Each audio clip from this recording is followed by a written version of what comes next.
The whole business is built around one big belief that I have, and that is that midlife is not the end, it's the beginning, right? So everything is focused around that. How to help people start in midlife, how to embrace the challenges, how to understand what they're going through. So to me, that's a new beginning. So the way that I do that at this very moment is through an online program called Transforming Midlife. And that online program is something that people take in their own time. It's self-paced, so you just do that in your own time.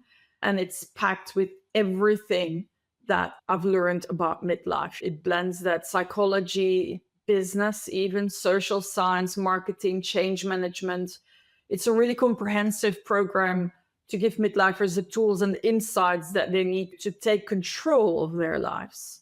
And it is built around the three core pillars that I mentioned before. So the self-awareness, navigating transitions and change, and then learning to look at the positive aspects of getting older, of aging. I also offer a whole range of ebooks, some masterclasses. Like, for instance, I've got one on the website at the moment that is free, that is about resilience, building resilience.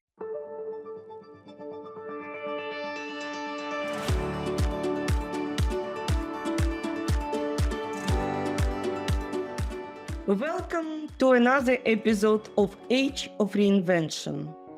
Redefine freedom, lifestyle, and purpose at midlife, where we dive deep into the stories and insights of remarkable individuals making waves in their fields and beyond.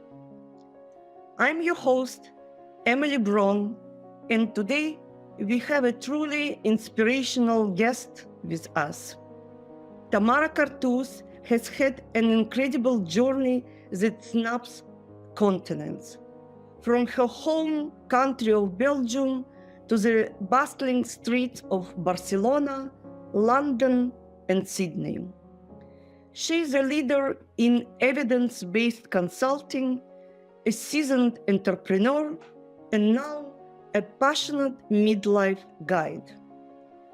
Tamara founded the Midlife Crossroads Academy, helping midlifers recalibrate their lives with clarity, confidence, and a real sense of possibility. So grab a coffee, sit back, and get ready to be inspired by Tamara's story of reinvention and purpose. Hello, Tamara. Welcome to the Age of Reinvention studio. And I was looking forward for our conversation already for some time. Oh, thank you. Thanks also for that introduction. That was a very impressive introduction. Thank you for that. Thank you. And one of the reasons, rather than my sincere sympathy for you, waiting for this conversation was the fact that we are working for the people of the same age category, trying to help midlifers from the different perspectives, and even title of our companies and projects actually define it. And I found many similarities in our life outlook, even in personal characteristics. And really like your words, which I found on your bio. Tamara is endlessly curious about what makes people tick and how we create lives that feel meaningful and exciting. She loves deep conversations, fresh perspectives, and challenging how we see midlife. In this stage, has taught her anything, it is that reinvention is always an option. And sometimes, and I believe might be even often, the best is still to come. But it depends on us. Now it's my word. These words will be the base and tone and start of our conversation today. And let's see what we will build as a result. As I reviewed your bio and your profile, I noticed that you lived in different countries. Your life journey has taken you from Belgium to Barcelona in Spain, London, Sydney. How did this international living experience, actually expat life, shaped your personal life and professional outlook? Oh, that's a very broad question. I guess it shaped me in different ways, right? Personally, how it shaped me, I guess in different ways. When I've noticed when you move away from everything that's familiar, the country where you were born, where you grew up, the family, the friends that you leave behind, and you move to something that is completely unknown to you, no matter whether it's far or nearby, even nearby like Belgium and Spain, and not that far apart, but culturally they're quite different. But what I've noticed that what it has given me is a couple of things on a personal level, like flexibility. I found that I've I don't have much trouble with adapting to different situations. And that's something that actually it's happening on a personal level, but I noticed that in my professional life too. Like if something comes up, a bump in the road ahead or something unexpected, or I just go with the flow because that's what I've had to do when I moved to a new country as well. You're constantly adapting and adjusting and changing a little bit who you are, who you were, not just to fit in, but also because you want to understand the people in this new country. So you have to leave maybe some of your beliefs behind or have to change yourself a little bit. So flexibility is a really important thing. Something else that I've noticed maybe on a professional level, I have worked in London and in Sydney. I spent a long time there, a couple decades actually. And that has really shaped me because the Anglo-Saxon culture, the work ethic, I had a strong work ethic from where I grew up because my parents are self-employed people and my dad took one day off a year, literally one day. Every other day he worked. So the work ethic has always been strong, but in London, it was pushed to an extreme. That's maybe a negative thing, but on the positive, the Anglo-Saxon way of looking at trying, failure, I find that both in London and also in Sydney, they want you to try things and you can fail. Like you have an idea and people will go like in your company, hey, you know what? You have an idea. It's a good one. Try it. Go for it. It might cost us a little bit of money. If you fail, hopefully we learn something from it, but maybe it will work. Maybe you will actually succeed and that will be amazing. And that is something that I have carried back with me when I moved from Sydney back to Belgium, where I had never had a job because I left as a student. It was a massive adjustment for me and also a very different work culture. So I tried to bring that back with me as well because I noticed that the people in Belgium are a lot more careful when it comes to new ideas. Yes, very cautious when it comes to new ideas and trying things out. They rather stick to the familiar things that they know, not necessarily want to try out crazy ideas that sometimes I might have. And that was actually a big adjustment. So I did need that flexibility again to adjust to that. So those are just a couple of examples of, well, characteristics that moving in different countries or moving around have helped me professionally and personally. So I think it were the good seeds of what became Tamara today, even before. No, because it's very important, specifically when I'm thinking when I'm noticing how midlifers who don't have such or similar experience struggling actually with change, which became now everyday events around us. But let's back to you. You've had a remarkable career in evidence-based consulting, leading global teams, and even launching your agency. I didn't understand exactly in what area. Please a little bit elaborate. So what key lessons, again, have you learned during your previous roles that you apply today to your current work with Midlife Crossroads Academy?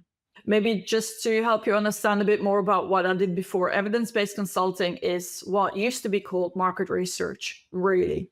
Everything has become consulting these days. So market research cleverly rebranded itself as evidence-based consulting, which means that I worked with data from consumers to help understand what, as you read from my bio, what made them tick, what makes them like brands or buy more specific products, help develop products, what they should look like feature wise or marketing wise, communication wise, all those things. That's what I did. I did that in London. I did that in Sydney. I did indeed set up an agency in Sydney as well for around market research. And it has actually taught me, especially setting up my own agency, has taught me many lessons that I can still use now. I always say the main thing setting up my own business has taught me is having patience, because I'm a very things need to happen now kind of person. Yes, doesn't surprise me. Yeah. Yes. But setting up my own business there taught me to be patient, because success doesn't come from day one. The same now with Midlife Crossroads Academy. Having patience and knowing that you need to build the business first before you can have success. It's a lesson that I took with me, and keep trying, right? If something doesn't work, you fail, you try something else. Keep on trying. Another lesson that I've learned is, and that applies in a lot of areas in your life, every no is a step closer to the first yes. It's something that I had to keep telling myself, especially when you build a business and you want to attract clients. And whether it is in coaching or in market research, it's the same. It's always the same basics. You have to try and sell in a way. With coaching, we don't like to call that selling, but really, when it comes down to it, that is what you're trying to do. You sell a service, and people might say no. And maybe they said 10 people say no in a row. But you have to look at it as every no is one step closer to the first yes. Because from every conversation that you've had where people at the end say, no, thank you, there will be a lesson in that, something that you can learn about maybe the way you communicated, your body language, maybe, I don't know, could be anything. Maybe they didn't really like the color of the jacket you were wearing. It was too bold or whatever. I like bold colors. Maybe something. There's always something to learn that you can then adjust again next time. And maybe next time it's still a no, but eventually you'll get to a yes, the first yes. And from there, it's like the sky's the limit, right? I already get several good examples. We are all startups, as far as I understand, and I pivoted several times over the last years. And one of the reasons, because all is so quickly changing, and it's not the secret that we are living in a time of the big distractions, like geopolitical, economical, political in our own countries, in relationship between the countries, which might at least affect my business and probably each business for online entrepreneurs. And you named yourself change catalyst. You prepared yourself probably for this stage of life, confessing that in your professional field, you introduced before transformation processes, rebranded companies, reshaped organizational structures, and guided teams through the complexities of change. So now, yes, now we are going to Midlife Crossroad Academy, your new baby, I would say. So what was the driving inspiration behind Midlife Crossroads Academy?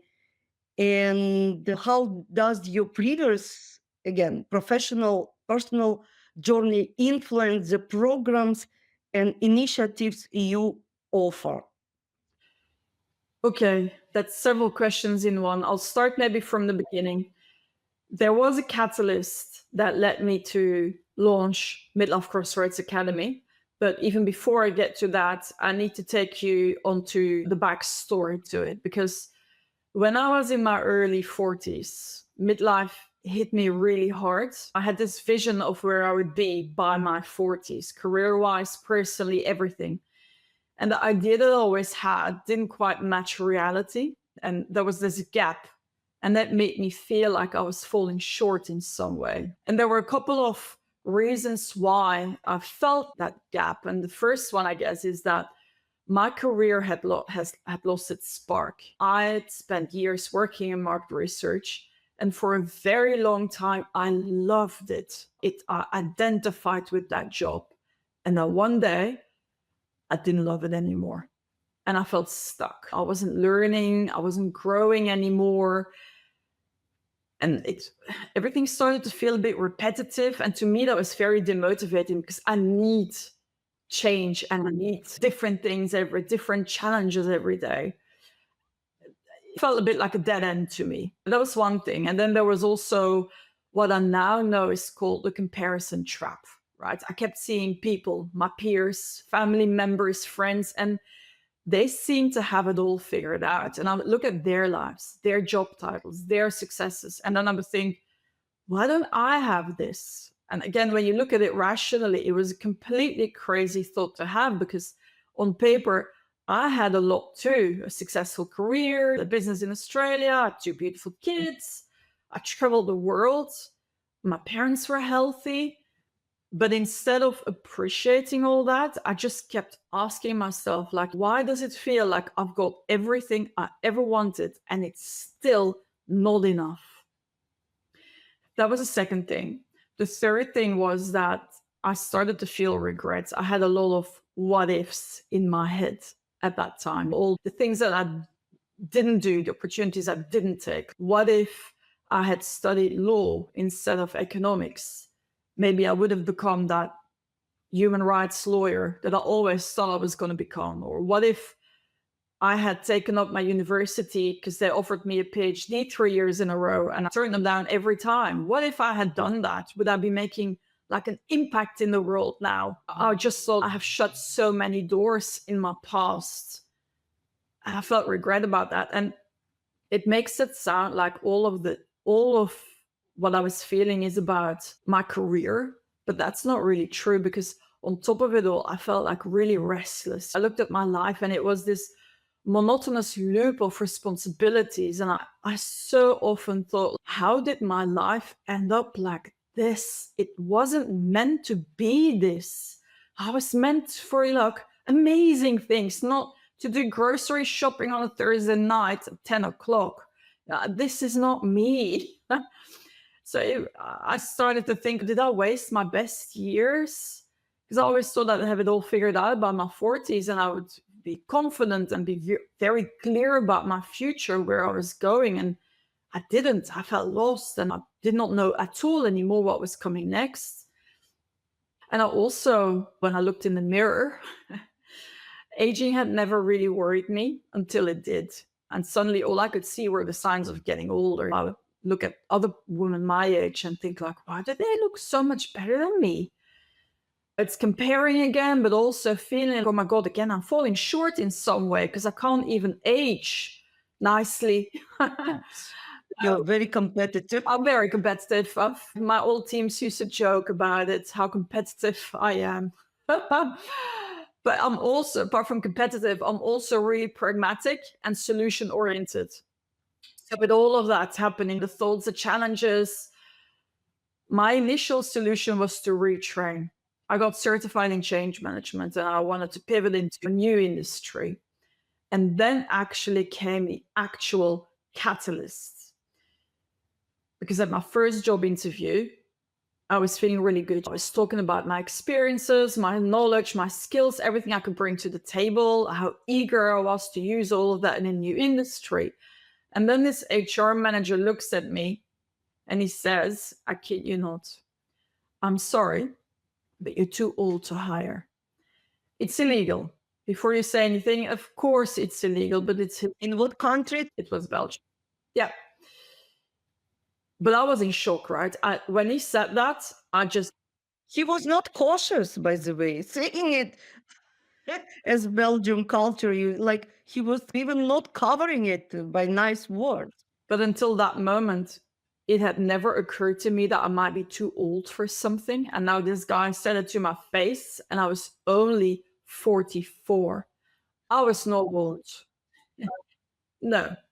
But to me, that was the final straw because I was already having all these problems with all the typical midlife questions. I was trying to find answers, right? And the only things I could find to my questions, my doubts, all the challenges I was facing, there was all these shallow advice, these superficial things, or even worse, like the midlife cliches that you can find, right? And then ageism was thrown into the mix. And I got really angry about it because I was thinking, like, there's no one to help me deal with all these midlife questions. Like, midlifers, they're just left to figure it all out by themselves. We have like primary education, secondary education, tertiary education. It's all meant to help you become a grown up. But once you've been a grown up for a couple of decades and questions come up in your life, you're just supposed to have all the answers, and you don't. You don't. So I decided I'd had enough, and I was going to figure out a way to find answers and solutions. So I started researching everything I could about midlife, about psychology, social science, leadership, communication, coaching. I read academic papers. They're very dry. I took courses. I spoke to so many other midlifers who turned out to be just as lost as I was. It's just they never talked about it. And to process it all, I started writing down what I learned. So after a while, I ended up with this manual, a guide that explains what you're going through in midlife and why that is, and what the different steps are that you need to take to turn midlife into something really positive and powerful. And that manual, that guide, it included a lot more than the challenges that I was personally facing at the time. And I then realized I want to share that manual with other midlifers because I knew from all the research and conversations that other people could really benefit from what I knew, what I had discovered, the insights that I found. And that's really how Midlife Crossroads Academy was born. It's an online platform where midlifers can come to find answers and tools and guidance to make midlife amazing. So that's a really long answer, Emily, to your question. No, but it's the essence of what you're doing. And actually, it's you very comprehensively, I would say, not very, but overall describes the problem that exists on the different continents that were observed for many people, but not many people of this age are ready to change it, actually, to create something to help even themselves. Like I've heard several stories. By the way, I was a contractor till recently, meaning I was going through the interview process many times in my life in Canada. I even don't remember how many interviews I've had. And by the way, I've heard the stories, especially women, they do plastic surgery or something to make them look actually younger than they are or better. And they say, oh, it's just for me to feel better. And I fully understand it. But it's actually happened before the big interview as a part of preparation for the interview. So you just on mission and on target. And in your definition, as far as I understood, you advocate for recalibrating and realigning rather than starting over, as far as I understand. And what does this process look like? And how can individuals begin to navigate? Oh, there's a lot that I can say about that. Maybe a couple of things that you need to know how you begin to navigate midlife just start. I understand. I'm not expecting you explain, because I understand that what you are doing, and I'm still trying kind of to have clear vision. It's actually a result already of many years of work and thoughts, and you are tweaking as it should be as you go. But just overall start. I always say there are three things or three big challenges that midlifers face and that you have to overcome, right? I call them at Midlife Crossroads Academy, I call them the pillars that the business is built on. But really, there are three buckets of challenges people face. First one is you need to know yourself, because by the time you hit midlife, you are a very different person than you were when you were 20. So you need to understand who you are now. Cultivating self-awareness, let's call it. So you need to think about not just your strengths, your personality, but also you need to think about everything, the experiences that have shaped you. What are your personal values? What actually really matters to you now? What is important when you make a decision? What's it based on? What are the stories you tell yourself about yourself? What are the beliefs that you have about yourself? Self-limiting beliefs, often the beliefs you have about your life, about your environment. What brings you joy in life on a daily basis? What drives you? What is it actually that motivates you? What stops you from taking action? All of these things. And of course, it all leads into, and how do you then take that to build a purpose in your life in midlife?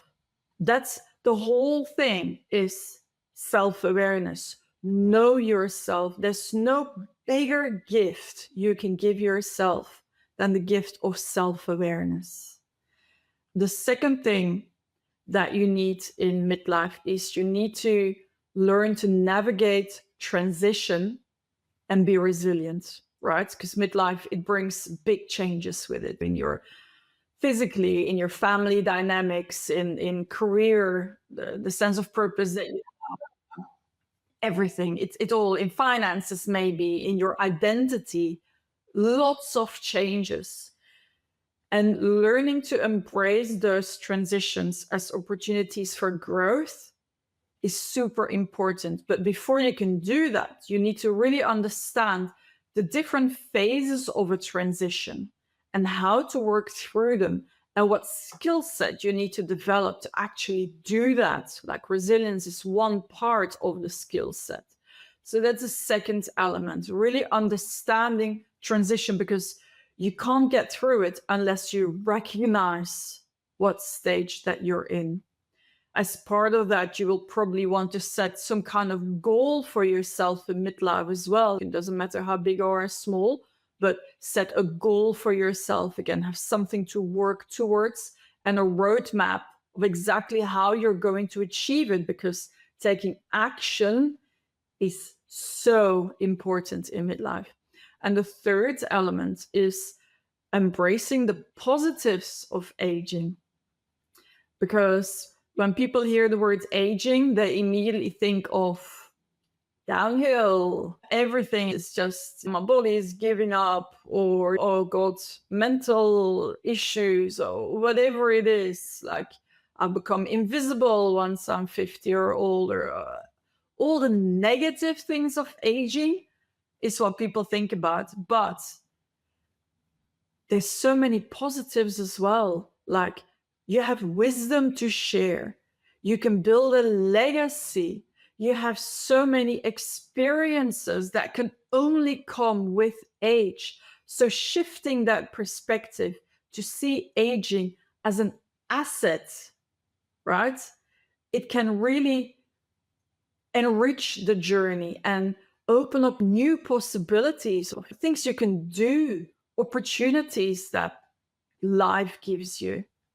So those are actually the three things that I always bang on about when I talk about Midlife Crossroads Academy, because I do see those as the basis of really making the best of midlife. Let's put it that way.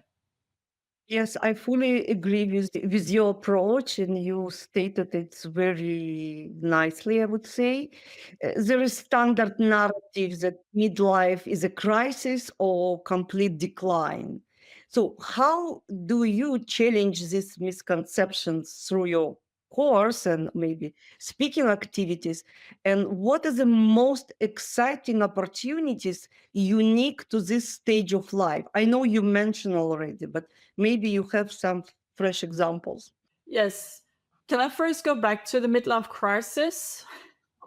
Sure. It's kind of cliche, and people, some people maybe even don't have it. Many people, now young people have it from 20s. It's what they think midlife crisis. People are confused. Let's say, look, as I understand it. So we all, by society, by books, by self expectation, had a certain program in life. You get education, school, some, many of us, university. We're starting to build career. We get married. We have family, children. We achieve some success in our careers, and we get to the point when program is ended. And here was the people like what to do next. The program which before was designed maybe till 50, 60, but now with all the technological changes, our life became, or optionally should be, would be, can be up to 80, 90. We have additional chapter, or I would say opportunity to have different life when your first program is completed. But nobody, as you mentioned before, provided. There are professional psychologists who started to write about it, but manual or what to do with your second next chapter when you completed one, or maybe, by the way, you are not satisfied with how you completed the first one.